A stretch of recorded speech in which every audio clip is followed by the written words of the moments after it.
دین کی وقعت ہو، اس کے لیے تو دین کا سیکھنا، دین پر چلنا بہت آسان ہے، اور جس کے دل کے اندر نہ دین کی عظمت، نہ دین کی وقعت، نہ دین کی قیمت ہو، اس کے لیے سیکھنا چلنا دوبر ہو جاتا ہے، مشکل ہو جاتا ہے۔ آج ہمارے دلوں کے اندر دنیا کی محبت، دنیا کی قیمت اتری ہوئی ہے، اس لیے ہم اس کے لیے محنت کرتے ہیں، ہم اس کے لیے مجاہدے کرتے ہیں، ہم اس کے لیے مشقتیں اٹھاتے ہیں، اپنا گھر بار چھوڑ دیتے ہیں، اپنا شہر چھوڑتے ہیں، حتیٰ کہ اپنا ملک چھوڑ کر باہر ملکوں میں برسوں جاتے ہیں اور برسوں رہتے ہیں، دنیا کمانے کے لیے، دنیا حاصل کرنے کے لیے۔ حالانکہ یہ سب کو معلوم ہے کہ خدائے پاک کے یہاں اس دنیا کی کوئی قیمت نہیں ہے، اس دنیا کی کوئی حیثیت نہیں ہے، اس دنیا کی قیمت خدائے پاک کے یہاں اگر ایک مچھر کے پر کے برابر ہوتی تو اللہ جل شانہ عم نوالہ اپنے نہ ماننے والے کو ایک گھونٹ بھی پانی مرحمت نہ فرماتا۔ اگر ہم نے دنیا حاصل کر لی، اگر ہم نے یہ چند کوڑیاں اپنے پاس جمع کر لی تو کئی دن کی، جس دن موت آئے گی یہ ساری دنیا ہی دھری رہ جاوے گی، کوئی چیز ساتھ نہیں جاوے گی، کوئی چیز کام نہیں آئے گی۔ لیکن اگر ہم نے دین کو حاصل کیا، اگر ہم دین پر چلے، اگر ہماری زندگی دینی زندگی بنی تو خدا پاک ہماری دنیا بھی بنائے گا، اور اصل تو ہماری آخرت کا بننا ہے۔ آخرت کا بننا یہ اصل ہے، اور آخرت بنتی ہے خدائی احکامات پر چلنے سے، نبی کے طریقے کو اپنانے سے۔ ان چیزوں سے آخرت بنتی ہے اور انہی چیزوں سے دنیا بھی بنتی ہے۔ اگر ہم نے دنیا بنا لی تو کئی دن کی موت آئے گی تو سب کچھ یہیں رہ جائے گا، لیکن اگر ہم نے دین کو حاصل کیا، دینی زندگی بنائی تو اس کا فائدہ دنیا میں بھی کہ خدا پاک حیات طیبہ نصیب فرمائے گا، اللہ کی طرف سے خیر برکت رحمت نازل ہوگی، اللہ کی طرف سے چین سکون ملے گا۔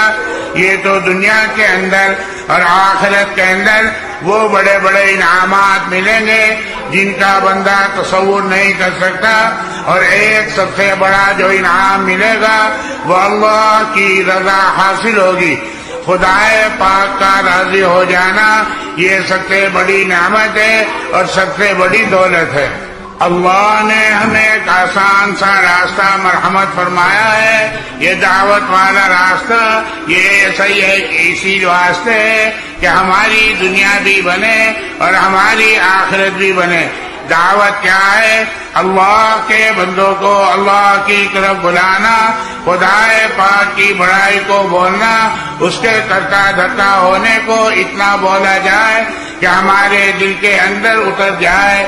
آج ہمارے دلوں کے اندر مخلوق کا یقین بھرا ہوا ہے، دنیا کی چیزوں سے ہونے کا یقین دل کے اندر ہے، اگر نہیں ہے تو خدا پاک کی ذات عالی سے ہونے کا یقین نہیں ہے۔ یہی بیماری ہے، یہی روگ ہے، یہی مرض ہے، اس کو دور کرنا ہے۔ یہ دور ہوگا اس چیز کو جس کو بولا جائے گا، اور وہ کیا کہ اللہ کی بڑائی کو بولا جائے، اللہ کی قدرت کو بولا جائے، اور یہ کہا جائے کہ اے مالک سب کچھ تیرے ہی قبضے قدرت میں، دنیا کی چیزوں سے کچھ نہیں ہوتا، جو کچھ ہوتا ہے تیرے کرنے سے ہوتا ہے، جو ہوا ہے تیرے کرنے سے ہو رہا ہے، اور جو ہوگا وہ بھی تیرے ہی کرنے سے اور تیری قدرت سے ہوگا۔ یہی ایمان ہے جو مطلوب ہے، جو محبوب ہے، جو مقصود ہے، جس پر کامیابی ملے گی۔ جتنا ہمارا ایمان ہمارے دل کے اندر مضبوط ہوتا چلا جائے گا، اتنے ہی ہمارے اعمال جاندار ہوتے چلے جائیں گے، اتنی ہی ہمارے عملوں کے اندر جان پڑتی چلی جائے گی۔ آج عملوں کا جنازہ نکلا ہوا ہے، آج ہم عملوں سے غافل ہیں۔ دیکھ لو، ایمان کے بعد سب سے اونچا عمل نماز کا عمل ہے، بہت اونچا عمل ہے۔ کتنے اللہ کے بندے ایسے ہیں جو نماز کے اندر غفلت برتتے ہیں، نماز کے اندر لاپرواہی برتتے ہیں۔ آخرت کے اندر آدمی سے سب سے پہلے نماز کے بارے میں سوال ہوگا۔ نماز اگر صحیح نکل آئی تو اور اعمال بھی صحیح نکل آئیں گے، اگر نماز کے اندر کمی کوتاہی رہی تو اور اعمال کے اندر بھی پیچھے رہ جائیں گے۔ اس لیے میرے عزیزوں، دوستوں اور بزرگوں اور بھائیوں، عملوں میں جو غفلت ہے، عملوں میں جو کوتاہی ہے، وہ ایمان کی کمزوری کی وجہ سے ہے، اور ایمان کی کمزوری دعوت کے نہ ہونے کی وجہ سے۔ عمل جاندار بنے گا تو بھائی دعائیں قبول ہوں گی، اور دعائیں قبول ہوں گی تو بھائی مسئلے حل ہوں گے۔ آج ہر آدمی مسائل کے اندر گھرا ہوا ہے، ہر آدمی حالات سے دوچار ہے، ہر ایک چاہتا ہے حالات کا سدھار، ہر ایک چاہتا ہے مسائل کا حل، ہر ایک چاہتا ہے پریشانیوں کا دور ہونا، ہر ایک چاہتا ہے مصیبتوں بلاؤں کا ختم ہو جانا، لیکن پریشانیاں بجائے ختم ہونے کے دن بدن بڑھتی چلی جا رہی ہیں، بلائیں مصیبتیں دن بدن زیادہ ہوتی چلی جا رہی ہیں۔ اس کی وجہ ہماری بدعملیاں ہیں، ہماری بے دینی ہے، کیونکہ یہ سارے حالات خدا پاک کی طرف سے آتے ہیں، اور یہ آتے ہیں انسان کے اعمال پر، انسان کے کیے پر۔ جیسا انسان عمل کرتا ہے ویسے ہی خدا کی طرف سے حالات آتے ہیں۔ خدا پاک نے کبھی دنیا کی چیزوں پر فیصلہ نہیں فرمایا ہے۔ خدا پاک نے جب بھی فیصلہ فرمایا ہے حالات کے سدھار کا یا حالات کے بگاڑ کا، وہ انسان کے بدن سے نکلنے والے اعمال پر فرمایا ہے۔ عمل اچھے تو فیصلے اچھے تو حالات اچھے، عمل خراب تو فیصلے بھی اس کے مطابق اور حالات بھی اس کے مطابق۔ یہ تو بھائی دنیا کا حال ہے جو ہم دیکھ رہے ہیں ہمارے سامنے، اور خالی دنیا کا مسئلہ نہیں، اصل مسئلہ آخرت کا مسئلہ ہے۔ وہ اصل مسئلہ ہے، دنیا تو ایک گزرگاہ ہے، گزر رہی ہے، گزر جائے گی۔ آدمی ماں کے پیٹ سے آیا ہے اور قبر کے پیٹ کی طرف جا رہا ہے۔ اصل بنانا آخرت کا بنانا ہے، آخرت بنی تو سب کچھ بنا، اور آخرت بگڑی تو سب کچھ بگڑا۔ لیکن آج ہمارے دلوں کے اندر آخرت کا کوئی فکر نہیں، ہم دنیا ہی کو سامنے رکھ کر چل رہے ہیں۔ دنیا ہمارے سامنے، یہ ہم اپنے لیے کانٹے بو رہے ہیں، یہ ہم اپنے آپ کو خسارے میں اور نقصان میں چلا رہے ہیں۔ ہم دنیا کو سامنے رکھ کر چلتے ہیں، حالانکہ دنیا تو گزر رہی ہے، گزر جائے گی۔ موت آئے گی تو دنیا یہیں ڈلی رہ جائے گی۔ مسئلہ آخرت کا ہے، وہاں کی تیاری ہوتی ہے بھلے اعمال سے، وہاں کی تیاری ہوتی ہے خدا پاک کے حکموں پر چلنے سے، وہاں کی تیاری ہوتی ہے نبی پاک علیہ الصلوۃ والسلام کے طریقے کو اپنانے سے، جس کو دین کہا جاتا ہے۔ دین بھی سیکھنے سے آتا ہے، دین بھی محنت کرنے سے آتا ہے۔ اللہ جل شانہ امن والوں نے ہمیں یہ دعوت والا عمل دیا ہے، دین کو سیکھنے کا، دین کو اپنانے کا، دین پر چلنے کا۔ اب جو بھائی اللہ کے راستے میں جا رہے ہیں، اللہ ان کے جانے کو قبول فرماوے۔ نکلنے کے زمانے میں بہت کوشش کرنا ہے اس بات کی کہ ہمارا کوئی وقت ضائع نہ جائے، ہمارا کوئی لمحہ بیکار نہ جائے۔ یہ اعمال جو بتلائے گئے ہیں، دعوت، تعلیم، نماز، قرآن، تسبیح، اپنے ساتھیوں کی خدمت، اپنے امیر کی اطاعت اور گشتوں کے ذریعے اپنے بھائیوں کو مسجد میں لانا، یہ چند اعمال ہے۔ انہی اعمال میں اپنے آپ کو لگانا ہے، اور یہ چند اعمال یہ پورا دین نہیں ہے، یہ پورے دین پر آنے کا ایک راستہ ہے۔ جتنا ہم محنت کرتے رہیں گے اتنا ہی دین ہماری زندگیوں میں آ جائے گا۔ اور بھائی اس کام کے اندر یہ دو محنتیں ہیں، ایک دن کی محنت اور ایک رات کی محنت۔ دن کی محنت اپنی زندگی کو عملی زندگی بنانا ہے اور دعوت کے ذریعے اپنے ایمان کو مضبوط بنانا ہے، یہ تو دن کی محنت ہے۔ اور اس کے اندر جو جان پڑے گی، اس کے اندر جو روح آئے گی، وہ رات کے رونے سے اور رات کے مانگنے سے آئے گی۔ اس لیے خوب دعاؤں کا اہتمام کرنا ہے، خوب اللہ کے سامنے رونا ہے۔ اللہ جل شانہ اپنے بندے کی محنت کے اور اپنے بندے کے مانگنے کے بڑے قدردان ہیں۔ اللہ جل شانہ کسی کی محنت کو ضائع نہیں فرماتے اور کسی کے مانگنے کو رد نہیں فرماتے، بلکہ خدا پاک کی ذات عالی ایسی کریم و رحیم ہے کہ مانگنے سے راضی ہوتی ہے اور نہ مانگنے سے ناراض ہوتی ہے۔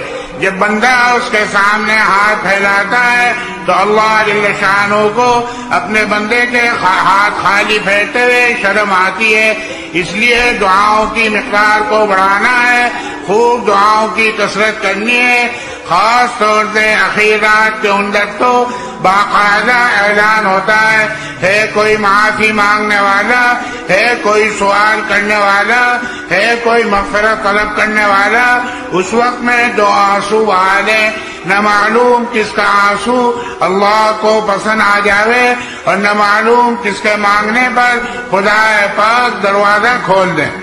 بس مانگنا یہ ہے کہ اے اللہ تو ہمیں ہدایت سے مالا مال فرما دے، ہدایت کا نور ہمارے دل کے اندر اتار دے۔ ہدایت ایک نور ہے جو خدا پاک محنت کرنے والوں کے دل کے اندر ڈالتا ہے۔ جن کو محنت ہوگی دعوت کے ذریعے اعمال کے ذریعے ہدایت کی، رات کو محنت ہوگی دعا کے ذریعے ہدایت کی، تو ضرور بے ضرور ہدایت ملے گی۔ اور جب ہدایت ملے گی تو دنیا میں بھی چمکیں گے اور آخرت کے اندر بھی پنپیں گے۔ اس کے ساتھ ساتھ خدا پاک سے قبولیت کو بھی مانگنا ہے، اللہ کی رضا کو بھی مانگنا ہے، اور یہ مانگنا ہے کہ مالک تو موت تک ہمیں دین کے کام میں لگے رہنے والا بنا دے، ہمیں اخلاص نصیب فرما دے اور تو ہم سے راضی ہو جا۔ اللہ کا راضی ہو جانا یہ اصل مقصد ہے، یہی زندگی یہی عملوں کا مقصد ہے کہ ہمارا مالک ہمارا خالق ہم سے راضی ہو جائے۔ اور ہر آدمی اپنی زندگی سنت کے مطابق گزارنے کی کوشش کرے۔ جتنا سنت کے مطابق ہمارا عمل ہوگا اتنی خدا پاک کے یہاں اس کی قیمت ہوگی، کیونکہ خدا پاک کو نبی پاک علیہ الصلوۃ والسلام کا عمل سب سے زیادہ محبوب ہے، آپ کا طریقہ سب سے زیادہ پسند ہے۔ جون جتنا نبی کے رنگ میں اپنے آپ کو رنگ لے گا، جون جتنا اپنی زندگی نبی کے نقش قدم پر چلائے گا، اتنا ہی خدا کا بھی محبوب بنے گا، نبی کا بھی دلارا بنے گا۔ ہمارا رہن سہن، ہماری بود و باش، ہمارا کھانا پینا، ہمارا لباس، ہمارا سونا جاگنا، ہماری شادی بیاہ، ہمارا ہر عمل اللہ کے حکم کے مطابق ہو، نبی کے طریقے کے موافق ہو، تو چھوٹا سا چھوٹا عمل بھی دین بن جاتا ہے اور خدا کے یہاں سے اس پر اجر و ثواب ملے گا اور خدا کے یہاں اس کی قیمت ہے۔ اور اگر نبی کے طریقے کو چھوڑ کر اور اللہ کے حکم کو توڑ کر اگر ہم نے کوئی عمل کیا تو خدا کے یہاں اس کی کوئی قیمت نہیں، خدا پاک کے یہاں اس کی کوئی حیثیت نہیں۔ نکلنے کے زمانے میں ہمیں انہی چیزوں کو سیکھنا ہے، انہی چیزوں پر محنت کرنی ہے، انہی چیزوں کو اپنی زندگیوں میں لانا ہے۔ اگر ہم نکلنے کے زمانے میں ہم سیکھ کر آئے تو پھر واپس جا کر مقامی کام کا کرنا آسان ہو جائے گا۔ یہ کوئی چلا 4 مہینے کی بات نہیں، یہ تو بھائی موت تک کا دھندا ہے کہ دین کا کام کرتے کرتے ہم دنیا سے جاویں اور دین کا کام کرتے کرتے ہماری موت آ جاوے۔ بھائی یہ موت تک کا کام ہے، لیکن موت تک جبھی کر سکیں گے جب ہم سیکھیں گے اور نکلنے کے زمانے میں محنت کریں گے اور خدا سے اس پر استقامت کو مانگتے رہیں گے۔ اللہ ہم سب کو قبول فرماوے اور موت تک ہم سب کو اخلاص کے ساتھ اپنے دین کے کام میں لگے رہنے والا بناوے اور ہم سب کو قبول بھی فرماوے اور ہم سے راضی بھی ہو جائے. اپنی دعا کی قوت کو بھی بڑھانا ہے. اس دعوت کا مقصد ایمان کو بڑھانا اور دعوت کی قوت دعا کی قوت کو بھی بڑھانا ہے. جتنی دعا کی قوت بڑھے گی, جتنے خدا پاک سے لینے والے بنیں گے, اتنا ہی اللہ کی طرف سے فیضان بھی ہوگا اور خدا کی طرف سے مددیں اور رحمتیں اور برکتیں بھی شامل حال رہیں گی. اور نکلنے کے زمانے میں جب دعائیں ہوں گی تو خدا پاک ان دعاؤں کو ایسے قبول کریں گے جیسے نبیوں کی دعاؤں کو قبول کیا جاتا ہے. اس لیے سب کی ہدایت کے لیے اور سب کی قبولیت کے لیے اللہ سے خوب رو رو کر دعا مانگنا ہے. اللہ کو اپنے بندے کا رونا بہت محبوب ہے, بہت پسند ہے. اللہ ہمیں قبول فرما. درود شریف پڑھ لیں.